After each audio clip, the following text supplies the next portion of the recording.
Good morning student. आज हम जो कल वाला वीडियो था उसको हम आगे प्रोसीड करेंगे। हमारा जो टॉपिक चल रहा था वो था spermatogenesis.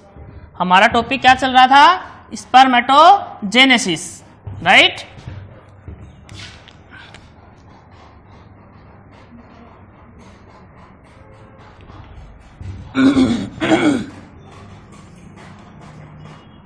Spermatogenesis.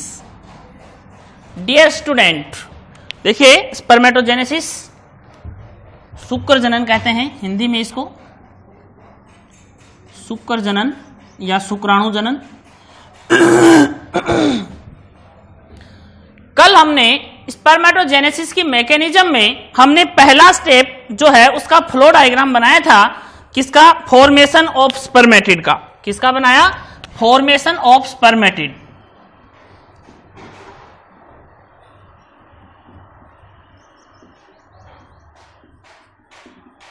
Formation of spermatid. Formation of spermatid means spermatid का निर्माण। स्पर्मेटिड का निर्माण, ये इसका फ्लो डायग्राम बनाया था हमने। और देखिए हमने बताया आपको कि इसके अंदर 3 फेज हैं। फर्स्ट फेज का नाम है मल्टीप्लिकेशन, मल्टीप्लिकेशन गुणन। दूसरी फेज है ग्रोथ, वृद्धि। तीसरी फेज है मैच्योरेशन, परिपक्वन। हाँ तो स्टूडेंट देखिए, जो पहली फेज है उसके बारे में आपको बताएं हम कि आपने जो फ्लो डायग्राम देखा उसमें आपने बार बार होने वाले माइटोटिक डिवीजन को देखा। और माइटोटिक डिवीजन जो है उसके द्वारा जो नंबर ऑफ सेल है वो इंक्रीज हो रही हैं। प्रिमोडियल जर्म सेल बार बार माइटोटिक डिवीजन के द्वारा डिवाइड होकर के अनेक स्पर्मेटोगोनिया की फॉर्मेशन कर रही है। इसके बाद सेकंड फेज जो है कि स्पर्मेटोगोनिया आगे ग्रोथ फेज में फिर एंट्री करेगी। और ग्रोथ फेज में क्या होगा कि इसकी शेप एंड साइज, आकार और आकृति स्पर्मेटोगोनिया की इंक्रीज हो जाएगी। और फिर स्पर्मेटोगोनिया किसमें कन्वर्ट हो जाएगी? देखिए यहां पर थी कौन सी cell? Primordial cell. Primordial cell से स्टार्ट हुए थे हम। प्रीमोडियल सेल फिर किसमें बदली? स्पर्मेटोगोनिया। स्पर्मेटोगोनिया स्पर्मेटोगोनिया फिर किसमें कन्वर्ट हुआ था? वृद्धि अवस्था में या ग्रोथ फेज में primary spermatocyte, right. Primary spermatocyte बन गई थी। इसके बाद जो थर्ड स्टेज जो है मैच्योरेशन फेज, ये जो स्टेज है बड़ी इंपॉर्टेंट फेज है और इस फेज के बारे में भी हम यहां चर्चा करेंगे। तो मैच्योरेशन फेज जो है इसके अंदर 2 टाइप के डिवीजन होते हैं। कितने डिवीजन होते हैं? थर्ड फेज में 2 टाइप के डिवीजन होते हैं। यहां लिख रहा हूं मैं इसको। मैच्योरेशन फेज जो है इसको डिस्कस कर रहे हैं हम। इसमें 2 टाइप के डिवीजन है। फर्स्ट डिवीजन जो इसका है उस डिवीजन का नाम क्या है? First maturation division. क्या नाम है? First maturation division. First maturation division है वो किस टाइप का होता है? वो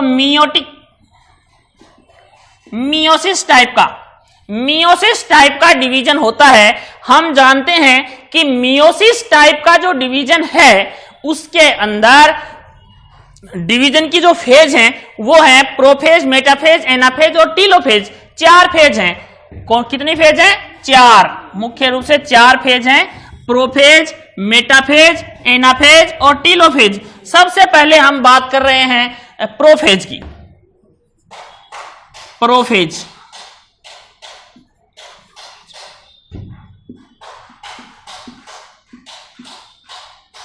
प्रोफेज अवस्था, ये जो प्रोफेज अवस्था है ये आगे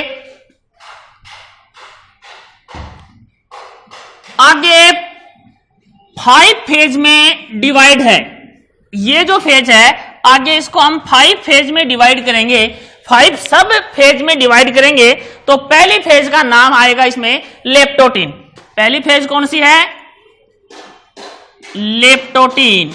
लेप्टोटीन फेज। देखिए फर्स्ट मैच्योरेशन डिवीजन जो मियोसिस टाइप का डिवीजन है उसके अंदर हम पढ़ेंगे कि इसके अंदर डिवीजन में कौन कौन सी फेज आती हैं, prophase, metaphase, anaphase, telophase.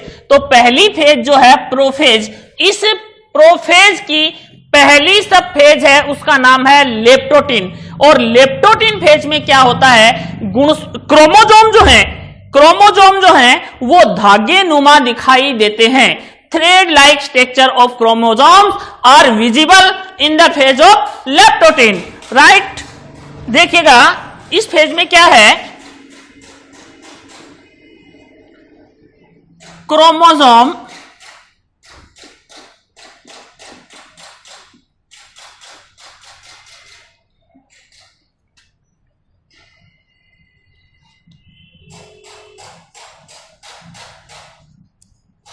thread like chromosomes are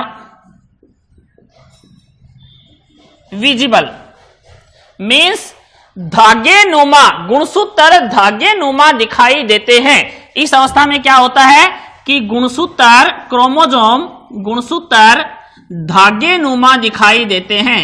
कैसे दिखाई देते हैं? धागे नुमा दिखाई देते हैं। लेप्टोटीन फेज के अंदर ये होता है। इसके बाद है जाइगोटीन फेज। जाइगोटीन फेज में क्या होगा कि इसके बाद जाइगोटीन फेज आएगी। नंबर 2 फेज जो है उसका नाम है जाइगोटीन फेज।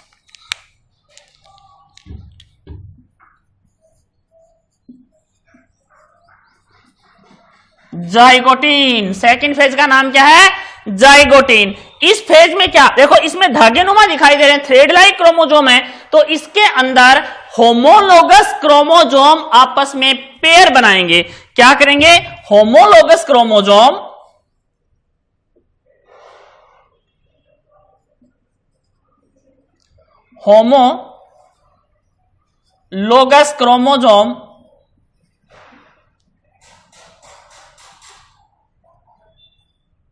पेयर्ड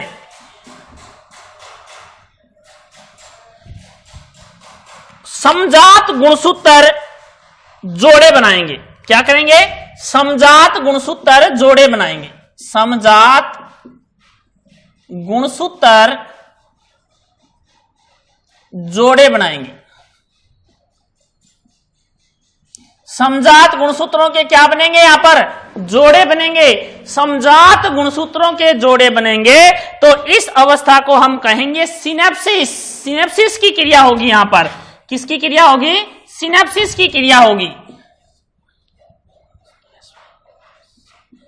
सिनेप्सिस की क्रिया होगी। सिनेप्सिस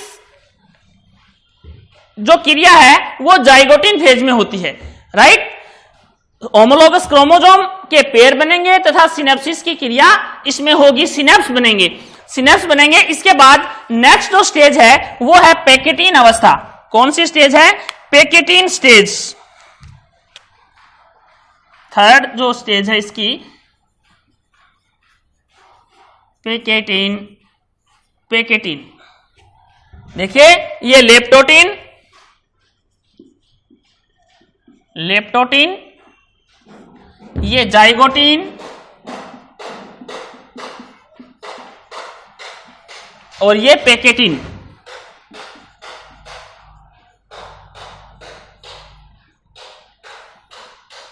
इस स्टेज में क्या होगा?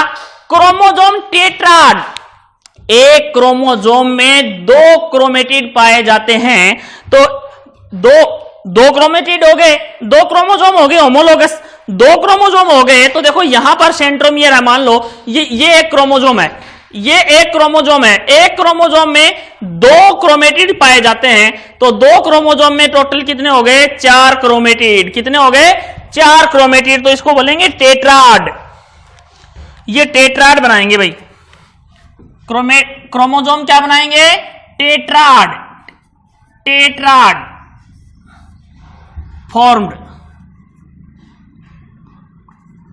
टेट्राड बनेंगे तथा क्रॉसिंग ओवर की क्रिया इसमें होगी। समजात गुणसूत्र होमोलोगस क्रोमोजोम जो हैं, होमोलोगस क्रोमोजोम के non sister chromatids, non sister chromatid आपस में अपने खंडों का आदान प्रदान करेंगे। Non sister chromatid of homologous chromosome, the segment of non sister chromatid transfer our non sister chromatid part to one other, right. तो यहां पर इसके कारण कौन सी क्रिया होगी? यहां पर क्रॉसिंग ओवर होगी, जीन विनिमय होगा। क्रॉसिंग ओवर मीन्स जीन विनिमय, जीन विनिमय की क्रिया होगी यहां पर। और देखिए लेप्टोटीन, जाइगोटीन, पेकिटिन, और इसके बाद में है डाइकाइनेसिस। नेक्स्ट जो चौथी स्टेज है डाइकाइनेसिस, चौथी स्टेज का नाम क्या है? फोर्थ स्टेज का diakinesis, kinesis, diakinesis, diakinesis. Diakinesis के अंदर टर्मिनलाइजेशन होगा भाई, टर्मिनलाइजेशन होगा। टर्मिनलाइजेशन का मतलब कि क्रोमोजोम जो हैं आपस में एक दूसरे से दूर हो जाएंगे। 2 क्रोमोजोम हैं, एक क्रोमोजोम जो 2n था, देखिए हमने बताया आपको फर्स्ट मैच्यूरेशन डिवीजन के अंदर कि फर्स्ट मैच्यूरेशन डिवीजन जो है इसके अंदर इससे पहले सेल जो है वो होती है 2n फॉर्म में, 2n फॉर्म में होती है। बताया ना आपको कि 2n फॉर्म में होती है। तो 2n फॉर्म में है तो ये सेल कौन सी फॉर्म में कन्वर्ट हो जाएगी? फर्स्ट मैच्यूरेशन डिवीजन के बाद एन हैप्लॉइड बन जाएगी। और हैप्लॉइड कैसे बनेगी कि पहले तो प्रोफेज अवस्था में क्या होगा? लेप्टोटीन अवस्था आएगा, टेट्राइड थ्रेड लाइक क्रोमोजोम होंगे, क्रोमोजोम गुणसूत्र के धागे जैसे दिखाई देंगे। जाइगोटीन अवस्था में समजात गुणसूत्रों के जोड़े बनेंगे, होमोलोगस क्रोमोजोम पेयर्ड होंगे और सिनेप्सिस की क्रिया होगी। फिर पेकिटिन अवस्था आएगी, पेकिटिन में टेट्राड फॉर्म्ड होंगे और क्रॉसिंग ओवर की क्रिया होगी जिसमें समजात गुणसूत्रों के नॉन सिस्टर क्रोमेटिड अपने खंडों का आदान प्रदान करते हैं। और फिर है डाइकाइनेसिस, और डाइकाइनेसिस में टर्मिनलाइजेशन होगा और गुणसूत्र एक दूसरे से अलग होने, मतलब एक दूसरे से टर्मिनलाइजेशन मींस अलग हो जाएंगे। तो ये थी प्रोफेज अवस्था। देखिए फर्स्ट मैच्यूरेशन डिवीजन के अंदर जो पहली स्टेज थी प्रोफेज अवस्था, प्रोफेज अवस्था के अंदर ये 4 सब अवस्थाएं थी जो आप लोग बोर्ड पे देख रहे हैं, इसका स्क्रीनशॉट ले लीजिएगा। इसके बाद प्रोफेज फर्स्ट के बाद प्रोफेज के बाद जो अगली जो स्टेज आती है, इसको मैं इरेज कर रहा हूं यहां से।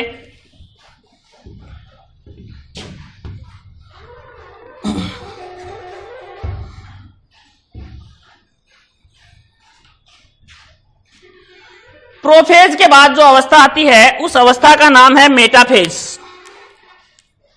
प्रोफेज के बाद दूसरी अवस्था आती है उसका नाम है मेटाफेज। मेटाफेज इस अवस्था में क्या है? इस अवस्था में क्रोमोजोम जो मिडिल प्लेट है, सेंट्रोमियर और जो न्यूक्लियस की जो मिडिल प्लेट है उस पर आकर के क्रोमोजोम एकत्रित हो जाते हैं, कलेक्ट हो जाते हैं और इस फॉर्म में होते हैं। देखिएगा ये न्यूक्लियस है, ये सेंट्रोमियर है और क्रोमोजोम इस प्रकार से मध्य रेखा जो मिडिल प्लेट है इस पर आकर के एकत्रित हो जाते हैं। इस प्रकार से ये सेंट्रोमियर है, ये क्रोमोजोम है, राइट।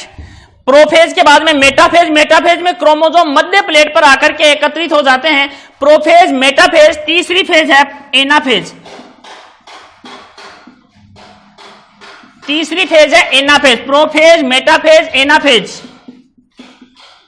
एनाफेज, एनाफेज में क्या होगा कि गुणसूत्र जो क्रोमोसोम है वो अपने ध्रुवों की ओर गमन करने लग जाते हैं, अपने पोल की तरफ मूवमेंट करने लग जाते हैं। इसके बाद जो अवस्था है ये एनाफेज, ये देखिए न्यूक्लियस है और ये क्रोमोसोम, ये देखिए इधर एक क्रोमोसोम इधर जा रहा है, ये क्रोमोसोम इधर, ये क्रोमोसोम इधर और ये मध्य भाग है इसका, ठीक है, और ये सेंट्रोमियर है।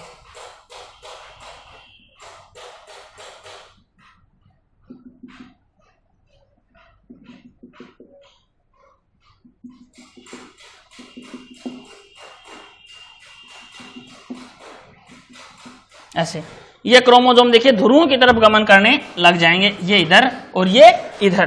प्रोफेज, मेटाफेज, एनाफेज और चौथी अवस्था है टीलोफेज।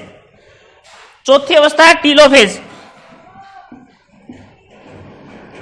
टीलोफेज अवस्था में गुणसूत्र आधे आधे हो जाते हैं और 2n से किस में कन्वर्ट हो जाती है सेल? n में। 2n nucleus convert in n। इस प्रकार से प्रोफेज, मेटाफेज, एनाफेज और टीलोफेज। प्रोफेज में मैंने 4 अवस्थाएं बताई, leptotene, zygotene, pachytene, leptotene, zygotene, pachytene, diplotene और डाइकाइनेसिस। 5 अवस्थाएं बताई। इसके बाद प्रोफेज के बाद अवस्था आती है मेटाफेज। मेटाफेज में क्रोमोसोम जो है वो मिडिल प्लेट पर एकत्रित हो जाते हैं। इसके बाद में है एनाफेज। एनाफेज में क्रोमोसोम ध्रुवों की ओर गमन करने लग जाते हैं। देखिए मैं इसको मिटाऊं, अगर इनको number 4 telophase.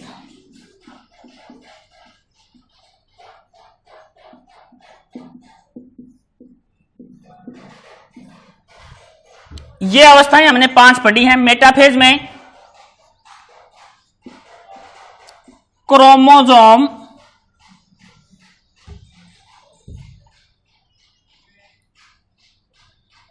Arrange on middle plate of nucleus या गुणसूत्र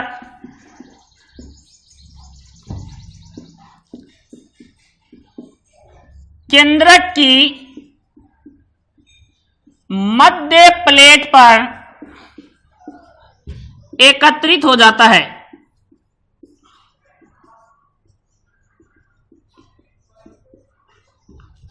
इसके बाद एनाफेज। एनाफेज में chromosome move toward the pole.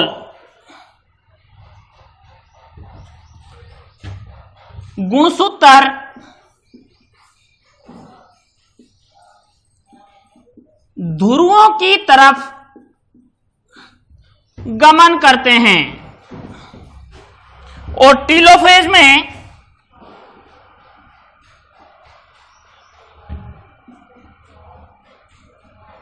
Chromosome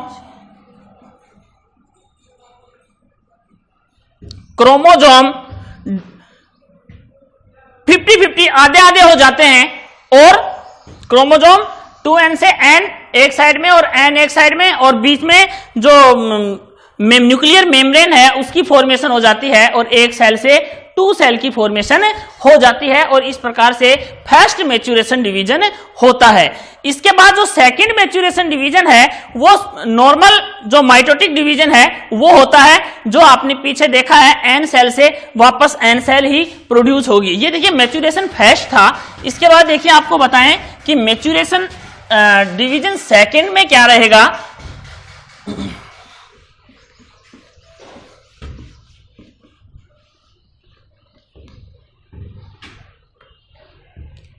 maturation division second, इसमें क्या रहेगा, जब एन ही सेल आ गई और एन सेल आ गई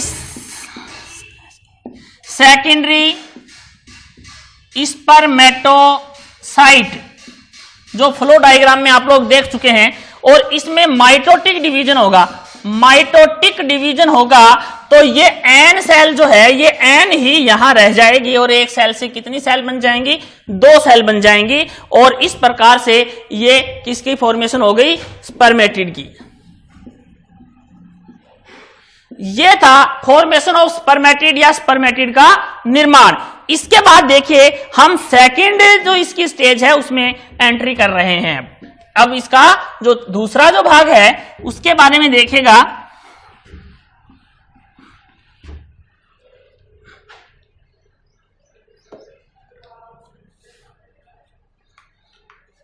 इस पर दूसरा पार्ट है, पहला क्या था? फॉर्मेशन ऑफ स्पर्मेटिड, और दूसरा क्या है? स्पर्मियोजेनेसिस।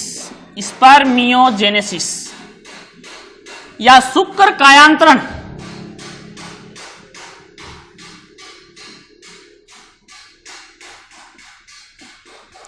शुक्र कायांतरण, हिंदी में बोले तो शुक्र कायांतरण, राइट।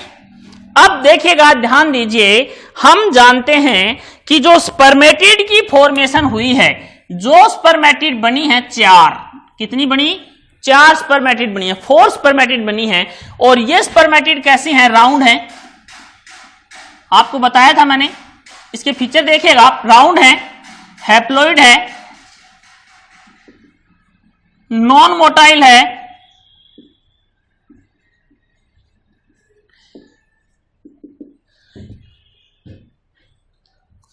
ये स्पर्म के जैसी तो लग नहीं रही भाई, शुक्राणु के जैसी तो लग नहीं रही।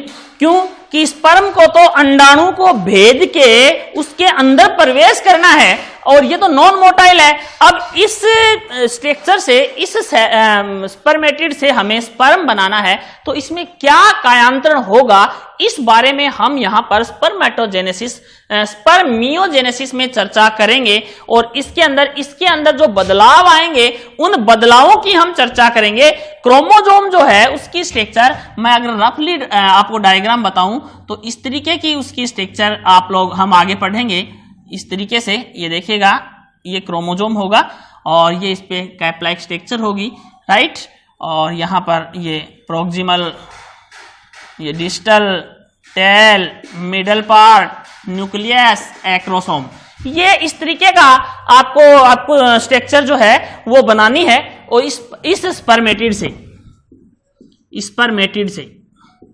राइट, इस स्पर्मेटिड से कैसे बनेगी? तो इसमें पहला पॉइंट चल के आ रहा है, वो है फॉर्मेशन ऑफ हेड। पहला पॉइंट क्या है? ए, फॉर्मेशन ऑफ हेड ऑफ स्पर्मेटोजोअन। शुक्राणु के सिर का निर्माण, मीन्स शुक्राणु के सिर का निर्माण, शुक्राणु के सिर का निर्माण। शुक्राणु के सिर का निर्माण कैसे होगा, इसको देखिएगा आप कि नंबर 1, इसके अंदर कुछ पॉइंट्स लेंगे, 2 पॉइंट हैं इसके। 2 पॉइंट क्या है? देखिए, नंबर 1 तो इसमें यह होगा कि इसके अंदर जो न्यूक्लियस है, उस न्यूक्लियस, देखो गति करने के लिए वेट कम होना चाहिए, तो न्यूक्लियस के अंदर अनवांटेड सब्सटेंस जितने भी हैं, छोड़ के किसको? जेनेटिक मटेरियल को छोड़ करके सारा का सारा मटेरियल बाहर आ जाएगा। और सारा का सारा मटेरियल बाहर आ जाएगा तो ये इसका न्यूक्लियस है, ये सिरिंग्स या सिकुड़ जाएगा और हल्का हो जाएगा, राइट। तो इसमें क्या करेंगे हम? पहले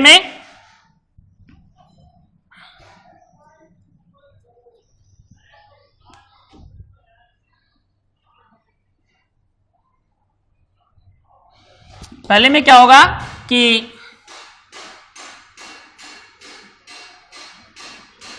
unwanted material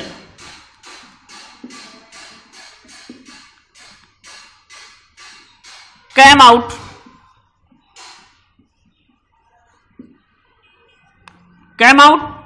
unwanted material came out from the nucleus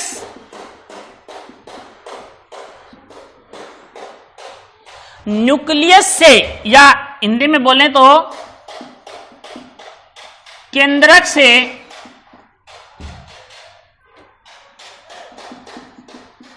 अनावश्यक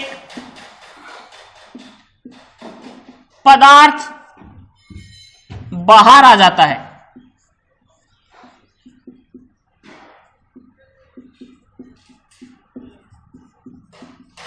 जैसे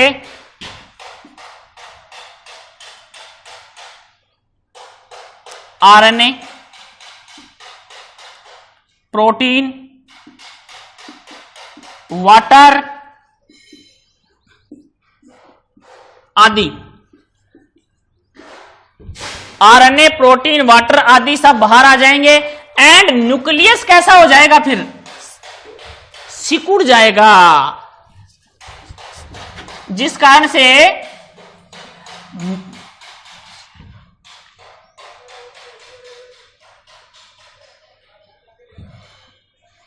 न्यूक्लियस बिकेम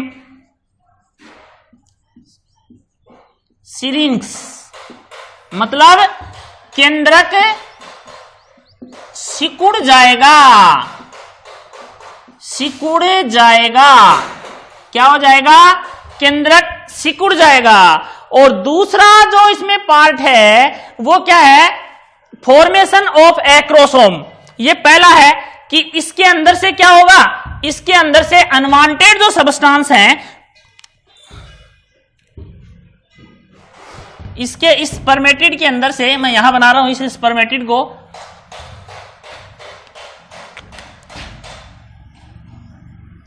ये इसका न्यूक्लियस है, एन है, ये इसमें सब्सटेंस है। पहला पॉइंट जो मैंने बताया आपको, इसमें मैंने क्या बताया कि अनवांटेड सब्सटेंस क्या आ जाएंगे, बाहर आ जाएंगे। सिर्फ और सिर्फ अंदर क्या बचेगा? Genetic material. इसमें क्या रहता, क्या शेष? Only genetic material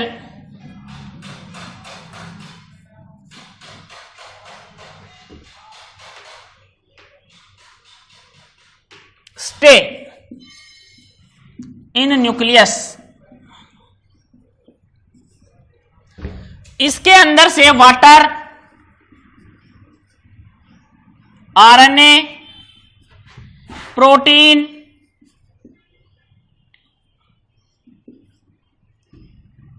and other सब बाहर आ जाएंगे और इसके अंदर शेष क्या रह जाएगा? सिर्फ और सिर्फ अंदर क्या बचा रहेगा? ओनली जेनेटिक मटेरियल इसके अंदर रह जाएगा। ओनली जेनेटिक मटेरियल जो है, जेनेटिक मटेरियल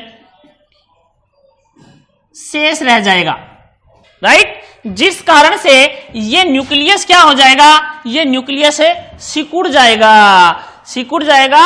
और इस न्यूक्लियस के सिकुड़ने से क्या होगा? देखिए आगे देखिए, इस न्यूक्लियस के अंदर क्या होगा? ये सिकुड़ जाएगा और इसके सिकुड़ने से ये क्या हो जाएगा? न्यूक्लियस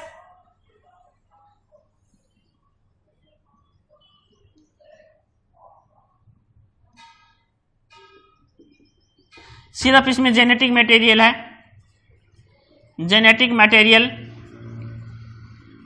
आनुवंशिक पदार्थ, आनुवंशिक पदार्थ शेष है इसमें। और ये न्यूक्लियस जो है, इसकी शेप और साइज कैसी हो जाएगी? Narrow and elongated, narrow and elongated. तो इसमें देखो, ये पहला पॉइंट क्या था? फॉर्मेशन ऑफ हेड में ए में अनवांटेड मटेरियल बाहर निकल जाएगा और फिर इसमें क्या होगा?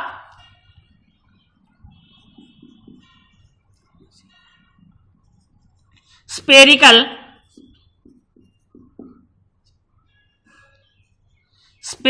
nucleus became narrow and elongated. इसमें क्या होगा कि गोल केंद्रक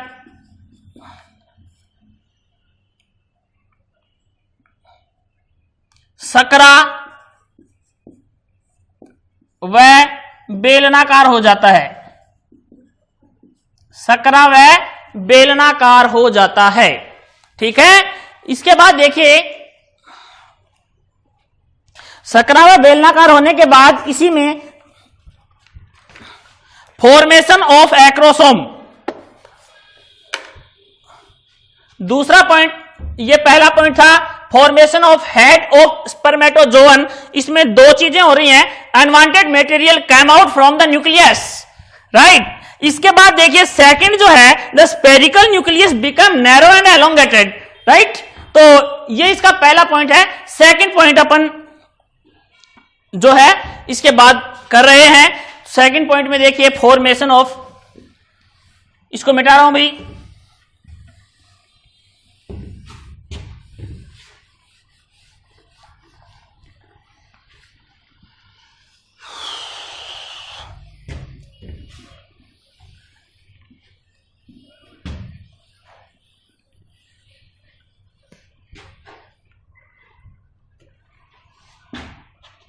सेकंड पॉइंट है इसका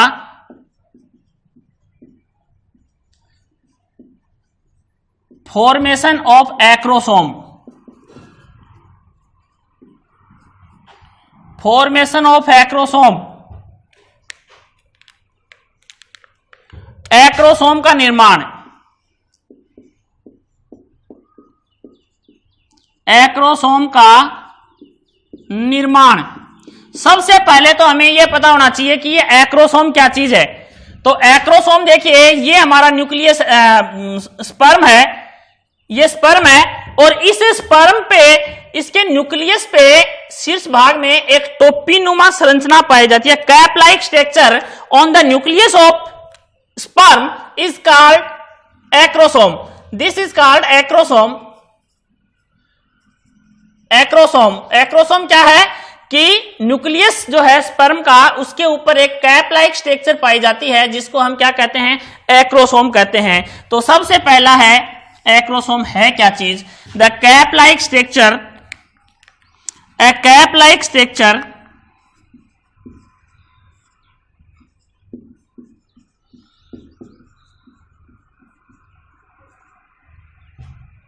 situated on the nucleus of sperm called acrosome, अर्थात गुणसूत्र के केंद्रक के ऊपर एक टोपीनुमा संरचना पाई जाती है जिसे हम एक्रोसोम कहते हैं। इसके बाद देखिएगा इसका जो सेकंड क्वेश्चन जो निकल के आ रहा है, इस एक्रोसोम की फॉर्मेशन किससे होती है। तो हम बता दें आपको कि एक्रोसोम की फॉर्मेशन गोल्जी बॉडी से होती है। किससे होती है, गोल्जी बॉडी से होती है। मैं इसको मिटा रहा हूं, देखिएगा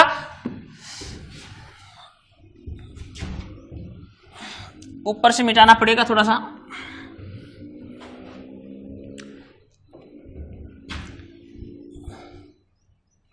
देखिए गोल्जी काय जो है, गोल्जी बॉडी जानते हो आप लोग, गोल्जी काय। इस गोल्जी काय के अंदर अनेक वेसिकल्स, अनेक वैक्यूल्स तथा अनेक पटलिकाएं पाई जाती हैं।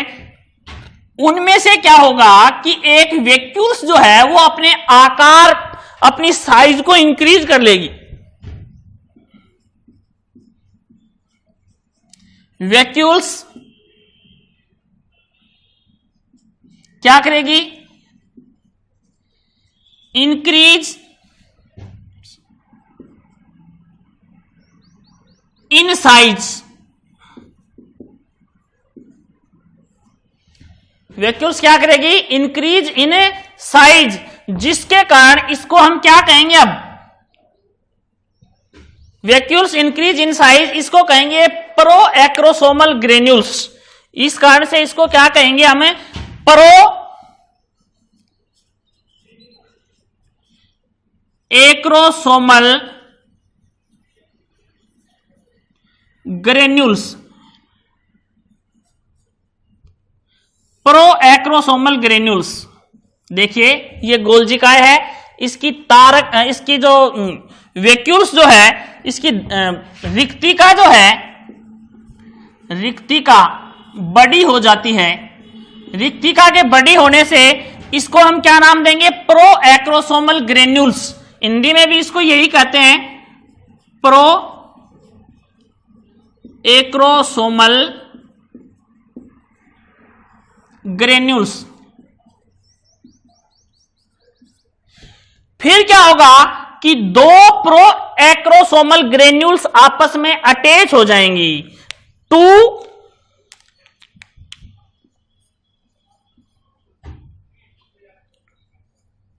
Pro acrosomal granules attached. ये जब अटैच हो जाएंगी तो इनको हम कहेंगे एक्रोसोम। क्या नाम देंगे इनको हमें, एक्रोसोम। Acrosome, acrosome. क्या होगा यहां पर, दो प्रो एक्रोसोमल ग्रेन्यूल्स जुड़ जाती हैं और एक्रोसोम का निर्माण करती हैं। अब ये देखिए, ये एक्रोसोम पर आयोडिक शिफ्ट द्वारा अभिरंजित होता है। ये स्टेन किसके द्वारा होता है, अभिरंजित किसके द्वारा होता है, स्टेन या अभिरंजित किसके द्वारा होगा, पर आयोडिक शिफ्ट द्वारा अभिरंजित होता है। इसका यह अभिरंजन या स्टेन किसके द्वारा होगा, पर आयोडिक शिफ्ट के द्वारा अभिरंजित होता है। अब देखिए ये एक्रोसोम यहां है, ये है एक्रोसोम। इस एक्रोसोम का निर्माण किससे हुआ है, गोल्जी बॉडी से। किससे, गोल्जी बॉडी से। गोल्जी बॉडी में किससे, कि दो रिक्तिकाएं या वैक्यूल्स आपस में जुड़ गई, प्रो एक्रोसोमल ग्रेन्यूल्स बन गया। दो प्रो एक्रोसोमल ग्रेन्यूल्स जुड़ गई, एक्रोसोम का निर्माण हो गया। इस एक्रोसोम जो है, इसका स्टेन जो है वो पर आयोडिक शिफ्ट के द्वारा होता है। ये एक्रोसोम, ये देखिएगा, ये एक्रोसोम यहां पर कैप लाइक स्ट्रक्चर में पाई जाती है और इसके अंदर अनेक हाइड्रोलाइटिक एंजाइम पाए जाते हैं। मैनी, यहां लिख लीजिए, many hydrolytic enzymes are present in acrosome. Acrosome, इनका फंक्शन क्या है,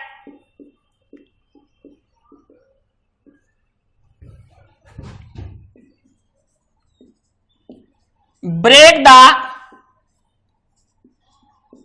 आउटर लेयर ऑफ ओव्यूम।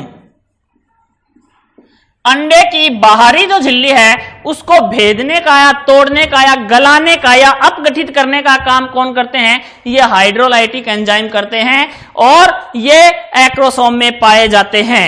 इसके बाद इसका जो थर्ड पॉइंट जो है वो है फॉर्मेशन ऑफ एक्सियल फिलामेंट। ये अपन नेक्स्ट वीडियो में करेंगे। धन्यवाद।